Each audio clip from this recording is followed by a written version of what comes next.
Bonjour tout le monde, j'espère que vous allez bien. Dans cette vidéo, on va voir comment avoir des pains à la poêle bien gonflés et creux pour pouvoir les garnir par la suite et avoir quelque chose de très léger.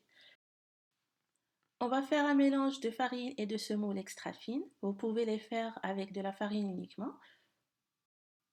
Mettez le sel, la levure et de l'eau tiède. Je ne mets pas l'eau d'un coup, j'en mets une partie au début et le reste je le rajoute en pétrissant selon la farine que j'ai. Votre pâte doit être élastique, souple, sans qu'elle colle au doigt. Je la forme en boule, je la couvre et je la laisse lever.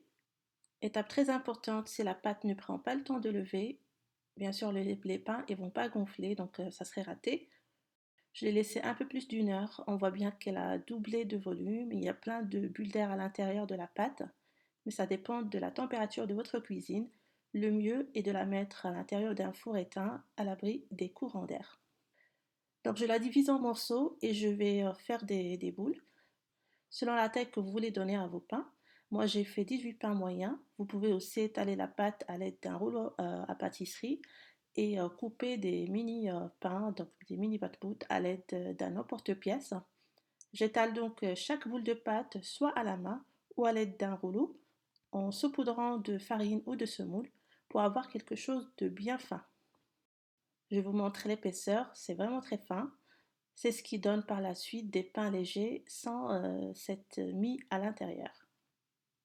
Donc je les place sur un torchon propre saupoudré de farine ou de semoule et je les laisse reposer pendant 30 minutes avant de commencer la cuisson. Il faut chauffer une poêle sans matière grasse et on dispose le pain.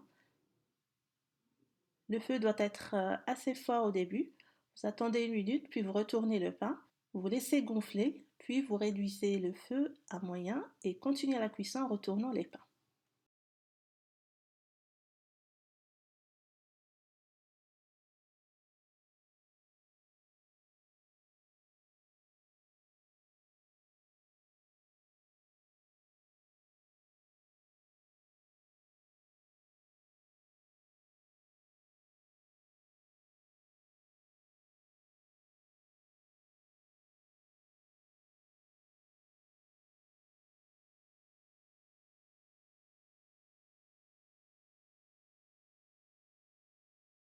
Vous continuez comme ça avec le reste de la pâte.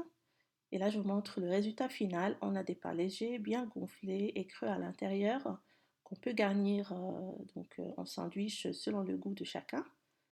On peut aussi les congeler après cuisson. Il faudra juste les laisser refroidir avant de les mettre au congélateur. Donc on arrive à la fin de cette vidéo. J'espère qu'elle vous aura plu. Merci de l'avoir visionnée et à la prochaine.